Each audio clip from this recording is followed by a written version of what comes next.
Authentique et humaine, elle parle avec franchise.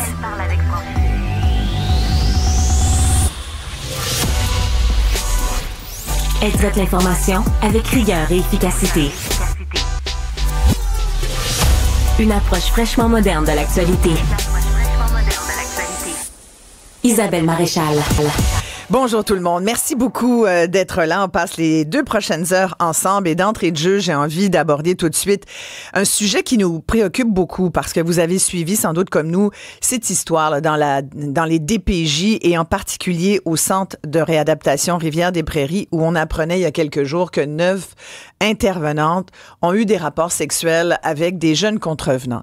Amène évidemment bien des débats un peu partout dans les médias, mais aussi chez vous. Je suis sûre que vous en discutez parce que, bon, c'est quand même assez important. Il est ici question d'actes criminels, hein, parce que ce sont des rapports sexuels avec des mineurs perpétrés par des personnes majeures en position d'autorité. Donc, il y a plein de questions qui se posent, mais il y a aussi des enquêtes qui doivent être faites et qui ont été d'ailleurs demandées par le ministre des Services sociaux, Lionel Carman, qui même hier disait, il est peut-être temps de contrôler ce monde-là avec un ordre professionnel. Est-ce que ça prendrait un ordre professionnel des éducateurs, éducatrices spécialisés? L'Office des professions disait ce matin qu'il n'y avait pas eu le temps vraiment de s'en occuper depuis 7 ans qu'on aura fait la demande. Ça a l'air qu'ils n'ont pas trouvé 1 ou 2 personnes sur les 72 qui composent l'Office des professions pour s'occuper de ce dossier-là. Mais nous, ce matin, on va s'intéresser à une question là, qui me chicote depuis quelques jours. Parce que je vous ai parlé aussi de cas de parents qui m'ont écrit, puis qui m'ont dit mon jeune qui a été pris en charge par la DPJ est mélangé avec des jeunes mineurs qui ont des dossiers criminels. Est-ce normal? Je voulais en parler et ce matin, je vous pose la question à vous aussi qui nous écoutez. Qu'est-ce que vous en pensez? Est-ce qu'à votre avis, ils devraient être séparés, ces jeunes-là? Est-ce que ce sont 2 clientèles, au contraire, qui sont, bon, c'est normal elles sont prises en charge par la DPJ, donc c'est normal qu'elles soient ensemble ou qu'elles soient considérées de la même façon? Je vais poser la question à des spécialistes et je vous donne tout de suite nos numéros. 1-877-827-2346 pour nous joindre par téléphone, par texto, le 187 Cube Radio et par courriel isabelle@cube.ca. Où est-ce que les jeunes contrevenants de la DPJ doivent aller? Maître Mylène Leblanc est avec moi, elle est avocate en droit de la jeunesse. Également avec nous, Paul Langevin, qui est psychologue et ancien intervenant pour la direction de la protection de la jeunesse, la DPJ. Merci beaucoup à tous les deux d'être là. Moi, ça me fait plaisir. Je suis sûre que Mylène aussi, ça lui fait plaisir. D'abord, je vais commencer avec vous, Maître Leblanc. Dites-moi, qui sont ces jeunes, quand on parle de jeunes contrevenants de la DPJ, là, qui sont au centre de réadaptation Rivière-des-Prairies, par exemple, on parle de quel jeune de genre? Quel genre de jeunes? Ouais. Spécifiquement, là, la situation là, de Rivière-des-Prairies, on parle de jeunes contrevenants. Donc, qui sont sous l'égide de la loi sur le système de justice pénale pour adolescents, des jeunes qui ont commis des crimes graves. Donc, le meurtre, l'agression sexuelle, des crimes armés, des gros deals de drogue, on va dire ça comme ça. Ça, c'est la portion principale. Par contre, l'autre clientèle qu'on peut voir dans les centres jeunesse, c'est la clientèle qui n'a commis aucun crime. Puis ça, c'est eux autres là, qui sont les plus... qu'on doit le plus s'inquiéter, c'est les jeunes qui sont suivis en protection de la jeunesse, donc par la loi sur la protection de la jeunesse, et ils sont là pour de la réadaptation. Puis moi, je martèle, ils n'ont commis aucun crime, là, ces jeunes-là. Fait que vous voyez l'ampleur de les placer, même s'il y a une séparation, même s'il y avait un mur, on les place dans une dynamique ou dans une institution qui a une dynamique un petit peu carcérale, pour les jeunes qui sont placés en LSJPA, mais de l'autre côté, on a nos jeunes qui ont besoin de protection, qui sont là pour de la réadaptation, un autre minding complètement. Voilà. Monsieur Langevin, vous avez été à la DPJ intervenant. Est-ce que ce sont les mêmes intervenantes, éducateurs, éducatrices qui œuvrent dans l'un et l'autre des centres jeunesse? Que ce soit avec des jeunes contrevenants ou que ce soit avec des jeunes qui ont été victimes de maltraitance et de négligence, ce sont les mêmes intervenants? Oui, ce sont les mêmes intervenants. C'est sûr qu'il y a des postes attitrés, mettons, à l'LJPA, puis il y a des postes en protection. Mais LJPA, c'est quoi? Comment ça veut dire quoi, ça? C'est la loi pour les jeunes contrevenants. Moi, y aller plus simplement, là. Ouais. C'est la loi des jeunes contrevenants. Donc, si tu commets un délit en haut de 12 ans, tu es considéré comme responsable de tes gestes. Donc là, tu fais face à la justice. Ça peut être la justice réparatrice. Ça peut être, il y a plein de choses, mais ça peut être une sanction, 3 ans, 4 ans, 2 ans au centre jeunesse. Et oui, c'est dans le même acabit, c'est à la même place. Normalement, ils sont supposés de séparer les postes, mais avec tout le manque de personnel, et il y a beaucoup de chaises musicales au niveau des centres jeunesse. Hein. Donc, j'ai un poste un matin, je travaille en protection, puis une semaine plus tard, je m'en vais dans les jeunes contrevenants. Et il faut pas oublier aussi que des fois, ça se mélange, parce qu'on a des jeunes contrevenants qui sont aussi en protection. Hein? Ouais. Ils ont les deux chapeaux. Des fois, ça devient difficile. Mais c'est clair qu'il doit avoir une coupure entre ces jeunes-là. Mais en ce moment, c'est pas ce qui se passe. Ils ont beau bien nous dire que oui, moi, j'ai des intervenants amis dans les centres jeunesse depuis des années. Et souvent, s'ils n'ont pas de place, ils vont pogner un jeune en protection, puis ils vont l'envoyer dans une chambre qui a comme des jeunes contrevenants. Et c'est sûr que entre jeunes, là, moi, il y a des jeunes que j'ai suivis qui me disent « Ouais, j'ai appris pas mal de mauvais coups, moi, hein? » Et là, il me dit ça, mais il est en protection. Je dis, comment ça? Ben, je suis avec tel jeune. Ce qui a aucun bon sens. Les parents les envoient là pour les protéger, ou c'est la DPJ qui décide de les envoyer là parce que le milieu n'est pas en protection. Et tabarouette, les enfants, des fois, ils sortent pire.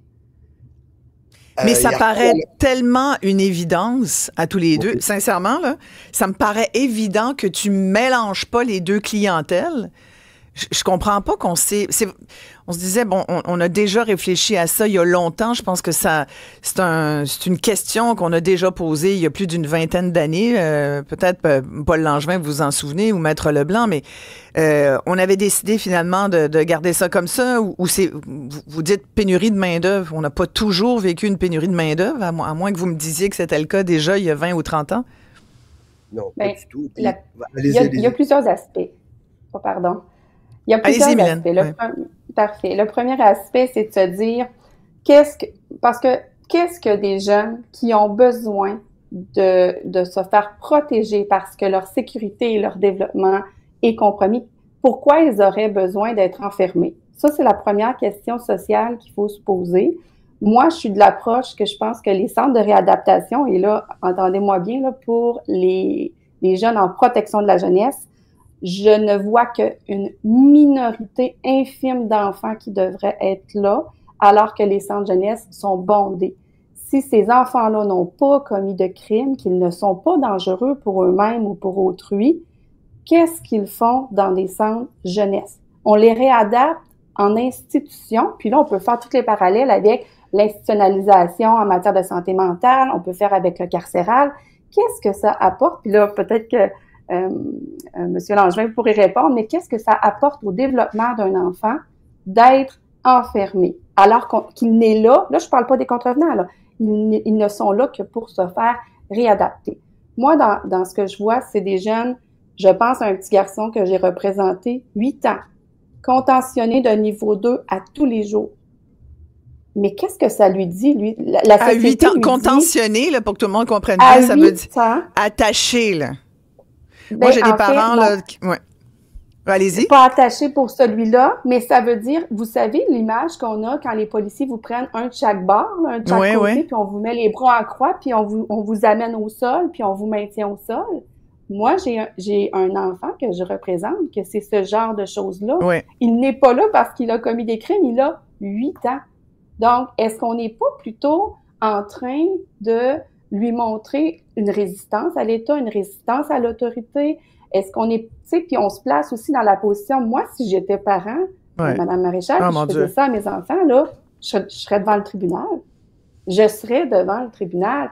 Puis au final, ben psychologiquement, je me dis, mais qu'est-ce que ça leur a apporté? Et là, vous mettez le doigt, Mylène, sur le type d'intervention qu'on fait à la DPJ plus généralement. Là, on sort un peu de notre angle de contrevenant, mais je trouve que c'est connexe, puis vous avez raison d'amener ça, parce que ça fait partie de l'intervention. Et Paul Langevin, vous avez été intervenant à la DPJ.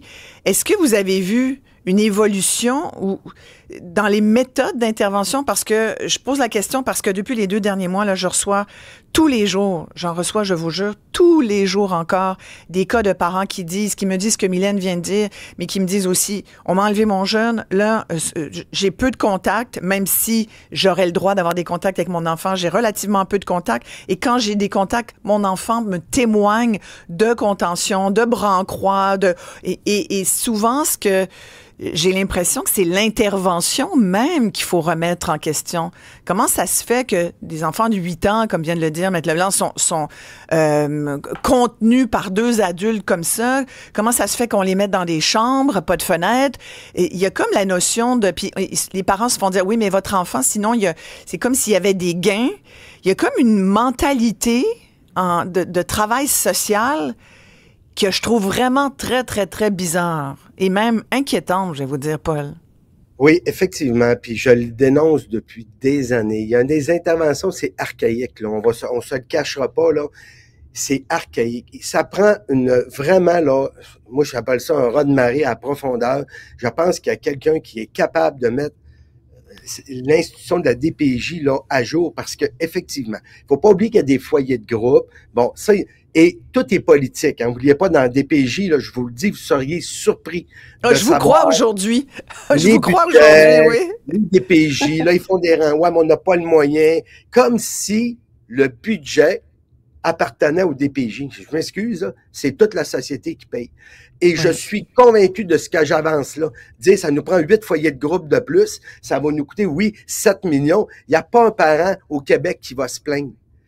On aime mieux ça que la façon qu'ils traitent nos enfants. Et que là, ils mélangent tout. Moi, là, 1 an ou 2, à mort ici, j'ai intervenu parce qu'ils voulaient mettre des bébés. Écoutez-moi bien comme il faut, il y avait plus de place. Ils disaient, on va mettre un agent de sécurité, puis on va le mettre dans une chambre, dans une unité. Ben, j'ai dit, voyons donc, êtes-vous malade? Ouais, mais le bébé s'en rend pas compte, il y a un mois. Dans une pouponnière de la DPJ, on voulait mettre un gardien de sécurité? On voulait faire ça. Et je me suis opposé à Trois-Rivières. J'ai sorti dans les médias. Puis là, le DPJ, il a viré de bord. Mais ça n'a aucun bon sens, même penser à une affaire comme ça. Mais pourquoi on voulait mettre un gardien de sécurité avec des bébés? Ben, c'est parce qu'il fallait le protéger contre les autres enfants qui étaient là. Il y avait des enfants de 13, 15, 12, 11. Il n'y avait plus de place. Il n'y avait pas de famille d'accueil. Fait la seule idée qu'on a eue, ben, gars, à la limite, j'ai dit, regardez, envoyez-moi les 2 jours, moi le garder 2 jours, trouvez-y une place, là. Ça n'a pas de bon sens. Et tous les critères doivent être revenus.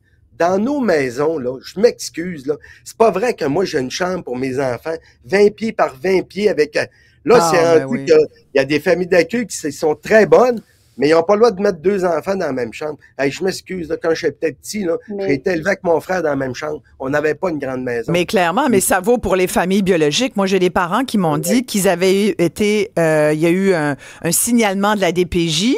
Des fois, les signalements sont faits un peu rapides maintenant. Hein? On a quand même vu les clientèles de DPJ. Là. Il y a eu c'est exponentiel. Là. Il n'y a jamais eu autant d'enfants placés au Québec via la Direction de la protection de la jeunesse. Il y a même des parents, on l'a vu il y a quelque temps, les parents appellent eux-mêmes pour dire, écoutez, je suis pas capable de gérer mon jeune, venez m'aider. Mais et donc, ce qu'on voit, c'est que il se passe toutes sortes de choses qui sont aujourd'hui qu'on pourrait questionner, en tous les cas. Mylène, vous vouliez rajouter à ça?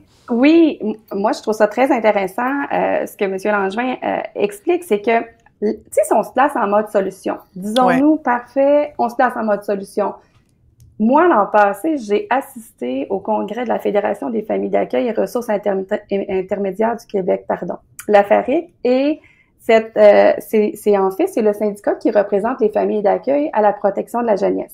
À main levée, il y a une question qui s'est posée de savoir si le système était changé, combien d'entre vous, familles d'accueil déjà accréditées, prendraient plus d'enfants?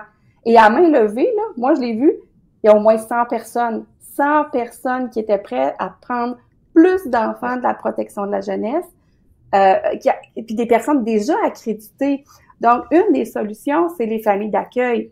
L'autre chose, j'ai ressorti les statistiques ce matin, ça vient du rapport de la commission Laurent. Est-ce que vous saviez que le recours aux familles d'accueil de proximité, donc mon oncle, ma tante, à la limite un professeur, quelqu'un qui connaît bien l'enfant, qui prend des enfants en charge, c'est 55% de plus depuis 2003. Puis ça, c'est majeur. Pour sortir nos jeunes des CR, ben ça nous prend des places où les mettre.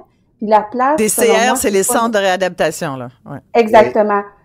Et il faut les envoyer chez des gens bienveillants, comme des familles d'accueil ou des familles d'accueil de proximité, qui auront les moyens de les entretenir et de faire en sorte qu'ils vont pas s'appauvrir pour avoir aidé un enfant. Ben, la famille, vous avez tellement raison, la famille de proximité, je pense la famille élargie, on se souvient de la petite fille de Granby, malheureusement, qui est décédée des mains de ses bourreaux, son père biologique et sa mère, sa belle-mère.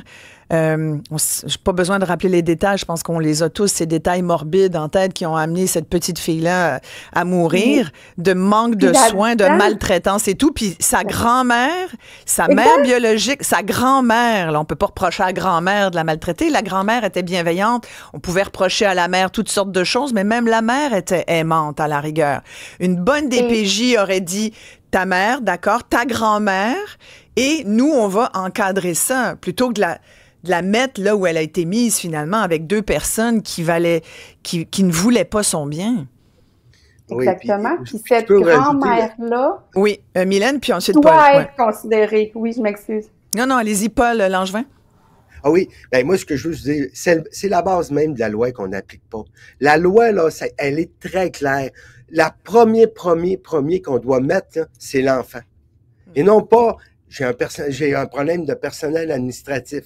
J'ai un problème avec le syndicat. J'ai un problème avec les familles d'accueil. Regardez, oubliez tout ça, là. Ça, c'est de la politique. On a un enfant qui a 6 ans, 8 ans, 2 ans, 9 ans, 10 ans qu'on doit protéger. C'est quoi la meilleure façon de le protéger? La loi le dit. On doit d'abord utiliser la famille élargie. Mon oncle, ma tante, parrain, ça peut être un deuxième cousin.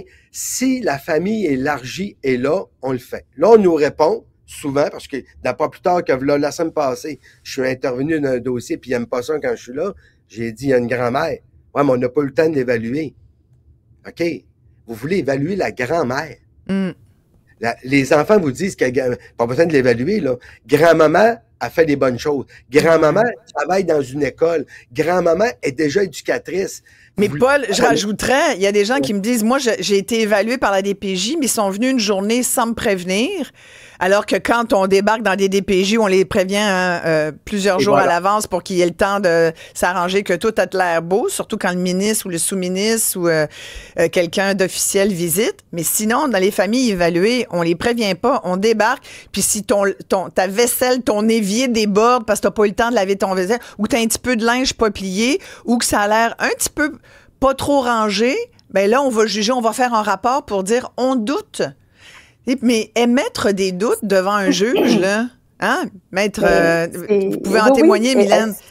Ce que je veux ajouter, puis tu sais, la cerise sur le sundae de cette situation-là, c'est que, comprenez-moi bien, j'ai parfois des juges spécialisés de la Cour du Québec, Chambre de la jeunesse, qui vont faire fi des dédales administratifs de la DPJ et des établissements qui vont dire moi, je place quand même cet enfant-là à cet endroit-là chez grand-maman, grand-papa. Et savez-vous ce que les établissements vont faire? Ils vont dire, vous ne répondez pas à nos critères, je ne vous paierai pas. Donc, on va à quelque part pour ces grands-parents. Pénaliser, oui, c'est ça. Exactement. Et ça fait 2 catégories d'enfants.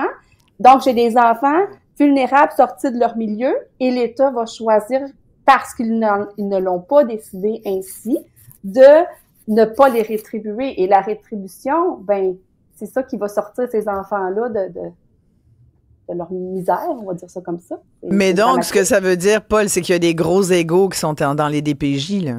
C'est ce que je dis depuis longtemps. Les DPJ... Il y a du monde qui prennent ça personnel. Oui. Puis c'est des bonnes personnes, là. Mais c'est parce qu'à un moment donné, il ne faut pas que tu penses que parce que tu es directeur de la protection de la jeunesse, que le centre jeunesse t'appartient. Et ça, c'est un des problèmes. Et l'autre chose, je vous l'ai dit, là, puis c'est pas méchant, mais c'est comme un gros panier de crabes. Ils sont toujours en train de s'aider un et l'autre. Et là, le meilleur exemple, c'est la Mauricie. On vient de nommer de quelqu'un qui va s'occuper de ce qui sont tutelle. C'est quelqu'un de la DPJ. de Québec ou je sais pas trop, puis on l'envoie. Il n'y a rien qui va changer. C'est complètement ridicule. Ce que ça prend, c'est quelqu'un qui va se lever debout. Premièrement, qui va faire la tournée de tous les centres jeunesse du Québec au complet, qui va y aller. Puis, oui, parce que Catherine Lemay, celle que le ministre, dont le ministre a demandé la démission, qui a donc, j'ai copie de sa lettre de démission ici, où elle dit finalement qu'elle quitte la tête haute. Bon, ben tant mieux pour elle, mais elle dit que effectivement, il y a un moment, il faut savoir partir, elle dit dans sa lettre. Ça m'a frappé cette phrase, il faut savoir partir. Effectivement, il était temps parce que visiblement, c'était pas la bonne personne à cet endroit-là pour protéger les jeunes du Québec, surtout que vous parlez de Cité des Prairies, elle s'était pas rendue sur place là, pour voir. Non. Puis on doit être, puis ce qui m'a fasciné depuis le début, c'est toutes des agressions sexuelles. Là. Vous savez que si c'est un jeune, 13, 14, 15 ans, qui commet un geste ou un parent, automatiquement, il y a une entente multi qui décolle, les polices sont mis à contribution. Comment ça se fait qu'à l'interne, on prend même pas le même bout de loi? On attend avant de porter plainte à la police. Mais voyons donc, ça va contre la loi. Automatiquement, que ce soit fondé ou pas, là, automatiquement, s'il y a quelqu'un qui a une allégation d'abus sexuel, la plainte doit être déposée à la police. Après ça, eux autres, ils vont faire enquête. S'il n'y a rien, il n'y a rien, puis on ferme le... Parce que c'est arrivé que des fois, il n'y a rien, là. Hein, que c'était monté en épingle. Mais s'il y a quelque chose, le processus est commencé. Et dès des ententes multi, madame, excusez-moi, l'avocate qui est là, j'ai oublié votre prénom. Mylène, c'est correct. Mylène, je le sais que vous êtes au courant des ententes multi. C'est automatique. Mais les autres, ils ne se l'appliquent pas, les autres. Et ça, pour moi, là, c'est ça, un égo. Un égo qui ne tient pas à route. C'est quoi les ententes multi? Vite, là, Paul. Une entente multi, c'est les ententes multi. Ouais, vas-y. Je te laisse aller. OK. Les ententes multi, en fait, là, c'est lorsque, dans le fond, c'est un programme, OK, on va dire ça comme ça. C'est un programme qui fait en sorte que quand un enfant va être victime d'abus physiques ou d'abus sexuels, c'est une entente qui a été signée entre les corps policiers, les CAVAC, les procureurs de la Couronne et la DPJ, afin que ça soit traité, on va dire, de concert. Pour pas, dans le fond, l'objectif de ça, c'est de protéger l'enfant, puis c'est de pas dédoubler son témoignage à plusieurs endroits, comme s'il fait un témoignage, ben il va être, par exemple, filmé selon des normes, etc. Le problème avec ça, c'est que parfois, la DPJ, en matière de signalement d'abus physiques ou d'abus sexuels, va dire « Ah, moi, je pense que c'est pas assez grave, fait que j'enclencherai pas mon entente multi. » Alors que dès que ça tombe, à mon avis, dans quelque chose qui pourrait être potentiellement criminel, elle ne devrait pas avoir ce loisir-là, ou ce que M. Langevin disait, cet égo-là, de dire « Ben moi, je vais décider que je le garde à mon niveau. » Non, dès que c'est des causes d'abus physiques ou sexuels, il faut tout de suite les transférer au corps policier qui fera son travail de façon impartiale. C'est ça qu'on veut, tu sais, que on veut pas de protection entre les institutions publiques. J'ai beaucoup de gens là, qui nous écrivent via texto, qui est le 187 Cube Radio. Vous pouvez nous téléphoner également hein, si vous voulez nous parler directement, 1-877-827-2346.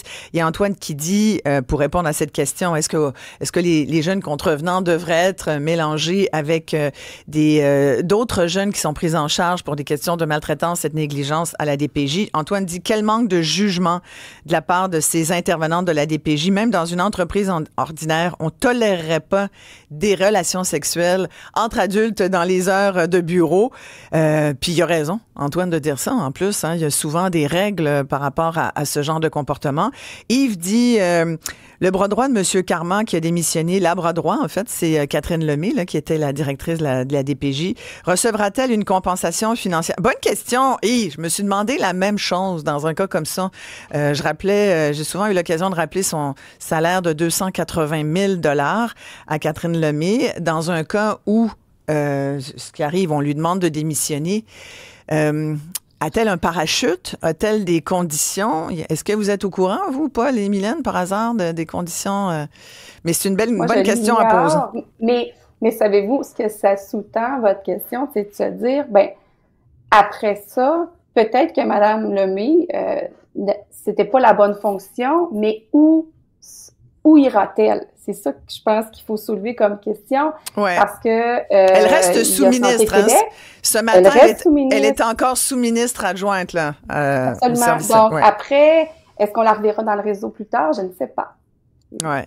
Il y a Annie qui nous écrit, elle dit, moi j'ai été évaluée, donc comme ce que je comprends comme famille d'accueil ou comme parent, Annie, vous préciserez, elle dit, tout était beau, mais il manquait 30 pouces à la chambre de l'enfant, là, qui était par ailleurs magnifique. J'avais tout rénové pour que les enfants soient bien. Je comprends qu'il y ait plus famille d'accueil, je pense. Elle dit, il manquait 30 pouces à la chambre. Pouvez-vous croire? Ça là, mais ça, c'est du niaisage, là, si vous voulez. Mais c'est tellement, c'est ridicule. On peut-tu le dire? Mais qu'est-ce qui se passe au Québec, là? Voyons. C'est ridicule. Puis moi, ce que je dis aux gens dans ce temps-là, là, dites-le au juge. Si vous avez la chance, mettons que c'est judiciarisé, dites-le au juge. Puis vous allez voir que ça va être là. Ça, c'est chez vous, Paul, que ça fait ça? Ouais, désolé, je coupe ça. Je sais pas. Il y a un auditeur qui dit... Dernier dans une minute, bougez pas. C'est peut-être M. Carman qui vous appelle pour vous offrir la job. On ne sait pas. Ça a l'air qu'il cherche quelqu'un. On va savoir demain qui c'est. On va y revenir. Je continue avec les auditeurs là, qui sont nombreux à nous écrire. Il y en a un qui dit « C'est inadmissible et irresponsable de placer des délinquants avec des jeunes qui ne le sont pas. C'est vraiment aberrant. Et la question devrait même pas se poser. » Puis c'est tellement vrai, c'est ce que je disais ce matin à mon collègue Mario Dumont, puis c'est sans doute ce que je vais aller dire aussi tout à l'heure à 13h à LCN où on va parler encore de la chose, parce que ça me paraît tellement une évidence de ne pas mélanger ces jeunes-là. Puis même si vous le disiez tous les deux que des fois ils sont dans des secteurs différents où il peut y avoir un mur, où il y a un corridor qui les sépare, mais c'est tellement évident que ce sont des jeunes qui vont pas ensemble. Et c'est pour ça le centre de réadaptation, ça porte mal son nom. Parce que ça devrait être autre chose. Puis l'autre question, c'est, bon, si on les met pas là, on les met où, ces jeunes contrevenants? Paul, vous disiez tout à l'heure, des fois, ils sont à la fois... il y a à la fois un juge qui les a trouvés coupables de quelque chose, mais comme ils sont mineurs, ils vont pas en prison. Mais ils sont parfois jeunes contrevenants, puis en même temps victimes. Bon, Paul est en train d'essayer de revenir. Il y a des problèmes d'ordinateur. On peut vous parler au téléphone aussi, Paul. Mais Mylène, c'est vrai. Si on les met pas là, on les met où, là? On les met qui où? s'en charge? Qui s'en charge? Bon, d'une part, quand ils sont à LSJPA, c'est une chose. Ça, on va dire, pour les jeunes contrevenants, c'est une chose. On peut, disons, la loi est quand même claire, il y a des dispositions, c'est le code criminel, c'est bon. Mais quand c'est des jeunes en protection de la jeunesse, la prémisse, c'est l'intérêt de l'enfant, c'est qu'ils sont en situation de compromission parce qu'ils vivent des choses dans leur milieu. Alors moi, à la base, j'achète pas le système des centres de réadaptation comme ils sont aujourd'hui parce que ça ne répond pas à qu'est-ce que ça répond comme besoin pour fermer les signalements, pour fermer leur dossier DPJ. Puis la solution, ben c'est sûr que c'est des milieux qui doivent se rapprocher le plus de milieux familiaux. Donc, j'achèterai jamais qu'un centre de réadaptation, ça se rapproche d'un milieu familial. Il y a peut-être les foyers de groupe qui sont moins pires. Mais je questionnais l'autre jour une intervenante en lui demandant, oui, mais au foyer de groupe, est-ce que l'enfant peut aller manger quand il veut? Elle me disait, ben non. Est-ce qu'il peut dormir à l'heure qu'il veut? Non. Est-ce qu'il se lève à l'heure qu'il veut? Ben, elle dit oui, mais il faut qu'il reste en chambre jusqu'à 7 heures. J'ai une famille d'accueil qui a reçu un jeune hypothéqué. Cette famille d'accueil-là me disait, elle était comme scandalisée. Elle me disait, vous savez quoi, Maître Leblanc? L'enfant que je reçois me demande pour aller aux toilettes. Et à chaque fois qu'il veut aller aux toilettes, il dit, est-ce que j'ai la permission d'aller aux toilettes? Ce jeune-là a commis aucun crime. Il est allé en centre de réadaptation. Il en est sorti tellement institutionnalisé qu'à l'âge qu'il demande pour aller à la salle de bain. Mais ça ne se rapproche pas de milieux familiaux. Ces enfants-là, je le répète, n'ont commis aucun crime. Ils sont en souffrance, puis sont en besoin de réadaptation. Donc, il faut savoir exactement ce qu'on fait quand on les envoie en réadaptation, qui va s'en occuper. Un simple agent de sécurité, là, bien qu'il soit formé pour assurer la sécurité, je veux dire, qu'est-ce que ça apporte à l'enfant fondamentalement? Donc, c'est pour ça que moi, je mise depuis très longtemps sur les familles d'accueil, puis aussi sur les familles d'accueil de proximité qui sont la famille élargie. Qui n'a pas une seule bonne personne dans sa famille, une personne qui pourrait prendre soin de ses enfants s'il arrivait quelque chose. Si on cherche, on va trouver. Si on les encadre, on va trouver. Ouais, parce c'est fondamental. Ouais, parce que vous disiez, Mylène, que bon, vous parliez des foyers de groupe aussi, qui est un autre fonctionnement aussi dans le système. Vous parliez des gardiens de sécurité, là. Il y a une autre histoire qui est ressortie là ce matin, entre autres, c'est qu'il y a eu 3 autres cas en Montérégie, 3 employés qui ont démissionné parce qu'ils ont eu des comportements inappropriés de nature sexuelle avec des jeunes. Ça s'est passé depuis 2019, donc au cours des 5 dernières années. C'est le 6 là, qui a confirmé ça, 6 de la Montérégie-Est. Et dans les 3, il y avait une agent d'intervention, il y avait une psychoéducatrice et il y avait un gardien de sécurité. Fait que les gardiens de sécurité sont pas forcément gardiens de la sécurité de ces jeunes-là. Mais en fait, ils peuvent aussi être impliqués. Oui, en fait, ils sont impliqués, mais ils appliquent des simples, on va dire comme ça, des simples normes. Donc, eux, ils assurent la sécurité. Tu sais, je vous donne... ça peut être aussi bien un agent de sécurité qui fait un festival, là. Tu sais, vous comprenez? C'est un agent de sécurité. C'est pas quelqu'un qui est formé en réadaptation pour des enfants. Puis l'autre chose, les foyers de groupe, ben c'est bien. Il y en a pas assez. C'est bien parce que c'est plus familial. Mais la loi sur la protection de la jeunesse, ça permet 3 choses. Tu restes dans ta famille, tu vas en famille d'accueil ou tu vas en centre de réadaptation. Et malheureusement, le centre de réadaptation, ça inclut le foyer de groupe. Ouais. C'est pour ça que les jeunes... Mais vous l'avez très bien dit tout à l'heure, on institutionnalise beaucoup trop les jeunes au Québec. C'est-à-dire, on les enlève d'un milieu malsain pour les mettre visiblement dans un milieu institutionnel, gouvernemental, qui l'est tout autant. Puis là, il y en a qui vont dire, ouais, mais là, vous nuancez pas, il y a des bonnes DPJ et tout. Ben, oui, heureusement, il y a des bons intervenants, intervenantes, j'espère. Heureusement, les amis, si c'était tous des gens comme les 9, là, à Cité-Rivière-des-Prairies, ça serait pas drôle, là. Ça serait un méchant bordel, au propre comme au figuré. Ouais. Mais là, c'est pas parce que il y a trop de cas. Hélène, il y a trop de cas. Il y en a trop. Je disais hier, c'est la culture complètement qui a changé. Là. C'est la culture. Est-ce que vous pensez, Mylène... Oui, allez-y. Oui, il reste peu de temps. J'ai fait une entrevue avec M. Lebon hier, avec André Lebon, qui était le vice-commissaire à la Commission Laurent. Et c'est ça qu'il disait. Il y a tellement d'axes à travailler. Moi, j'ai bien hâte de voir qui sera la nouvelle, le nouveau directrice ou directeur national de la DPJ. À mon avis, ça prend quelqu'un qui ne vient pas du milieu, quelqu'un qui est capable de se tenir droit debout contre les institutions. Mais qui? C'est pas juste Qui? Exactement. Qui vous voyez? Avez-vous des noms en tête, vous? Avez-vous des noms? Moi, je dirais M. Lebon. André Lebon serait bon, c'est le cas de le dire. Il serait bon, André Lebon. Avez-vous des petits hints là, à l'effet que ce serait lui, ou est-ce qu'il y a des rumeurs? J'ai aucun hint. Moi, je voudrais, c'est le cœur qui parle, parce que cet homme-là, il est fort, il est d'aplomb, et il est, tu sais, dans le fond, les qualités, là, c'est quelqu'un qui il faut pas se laisser corrompre, il ne faut pas non plus faire preuve de laxisme. Il faut être là pour les enfants et ne jamais défocuser de ça. Il faut avoir de l'empathie tout en ayant une poigne. Parce que visiblement, il faut une poigne aussi avec le personnel. Exactement. Il faut être capable de donner, de changer la culture d'entreprise. Puis là, on doit le nommer demain. C'est vraiment très, très, très pressant. Alors, je pense qu'au bureau du ministre, quand on nous dit, le ministre a dit vendredi, ça me lève le cœur, c'est épouvantable. Puis je pense que ça devait élever le cœur depuis plus longtemps que ça. Puis je pense qu'on a dû prévoir le remplacement de Catherine Lemay depuis plus longtemps que ça. Je pense qu'on savait que la soupe était chaude là, parce que j'espère qu'on ne nomme pas une personne en 24 heures parce qu'il y a une crise. Là. Je l'espère, sincèrement. Ouais.